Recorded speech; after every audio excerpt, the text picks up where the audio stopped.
ఒక writer short చెప్తున్నప్పుడు ఆ వినయంగా వినడం, సార్ సీరియస్గా సార్ మీరు నా తిట్టినా పర్వాలేదు, ఐ లవ్ యూ సార్, ఈ సినిమాని ఓ బాధ్యతలాగా తీసుకొని హిట్ చేస్తాను సార్, ఎందుకంటే మీలాంటి హీరో ఒకడు ఇండస్ట్రీలో తప్పకుండా ఉండాలి. ఎంతో మంది ఊర్ల నుంచి వచ్చిన అసిస్టెంట్ డైరెక్టర్లకి, రైటర్లకి సినిమా అవకాశం ఇటువంటి చిన్న విషయం కాదండి. కొన్ని కోట్లతో రూపాయలు అన్నీ ఆలోచించి ఈ సినిమా వీడు తీస్తాడని నమ్మటం, గుండె కావాలి, గట్స్ కావాలి. Hats off you to sir. ఒక అసిస్టెంట్ డైరెక్టర్ లాగా వర్క్ చేశాడండి ఆయన.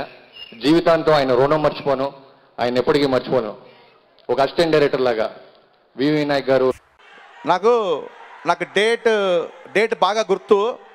మే 7th అనుకుంటా, 2004 2003 ఇయర్ సరిగా గుర్తులేదు.